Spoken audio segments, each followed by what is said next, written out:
Imagine that on 4 a.m. each of you start hearing bomb explosions, severe explosion. Justin, can you imagine hearing your children hear all these severe explosions, bombing of airport, bombing of Ottawa airport, tens of other cities of your wonderful country. Can you imagine that? Cruise missiles are falling down on your terrain, and your children asking you what happened.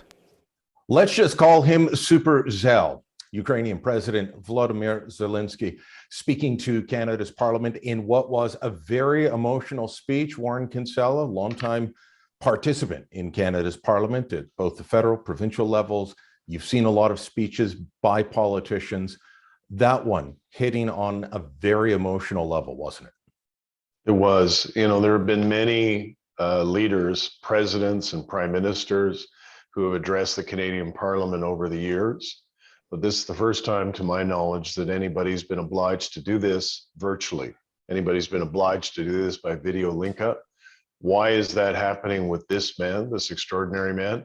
It's because the Russians want to kill him. They want to find him. If he were to fly out of Ukraine, they would shoot him out of the sky. And that was a big part of his speech today, is asking Canada to enforce a no-fly zone over Ukraine. Yeah, he spoke longer than I thought, but part of the reason the speech was short is he's broadcasting from a bunker, an undisclosed location, to keep himself safe. But that plea that he made several times about closing the skies, let's listen to a clip of what he's asking Canada and our allies to do here. We want to live, and we want to be victorious. We want to prevail for the sake of life. Can you imagine when you call your friends, your friendly nation, and you ask, please close the sky, close the airspace, please stop the bombing. How many more cruise missiles have to fall on our cities until you make this happen? Now, Warren, so far, NATO allies have been reluctant to get involved in this way. They say that enforcing a no-fly zone would be effectively a declaration of war against Russia. We've enforced them before. We enforced them in Kosovo. We've done it in other countries. Do you think that we can or should be doing it here? Well, if you listen to what Zelenskyy had to say, he thanked us for our military support, for humanitarian support, for serious sanctions, as he put it. But this is what he said. He said, but it didn't end the war. You need to do more. And his big pitch seemed to be what is called a no-fly zone. No-fly zone is kind of a euphemism. What it basically means is if there's a Russian plane in the sky, it gets shot down. And I think what he's talking about is it gets shot down by NATO and the allies of Ukraine. A problem with that, as NATO has pointed out to him, is that would be an act of war. That would pull NATO right into this conflict, which is so far something they don't want to do.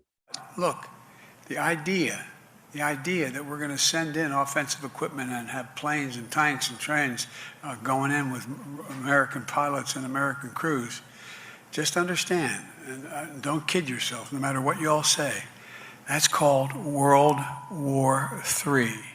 I've been called a warmonger for saying that we need to do more, that we need to have actions. I'm not looking for war, but Vladimir Putin is.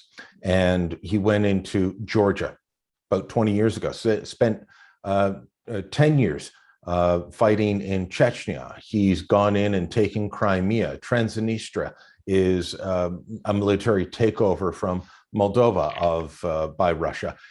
This is a guy who keeps going in and taking land. And if at some point we don't stop him, he will just continue. And it also gives clear signals to China that, you know what, go ahead and take Taiwan. We're not going to do anything.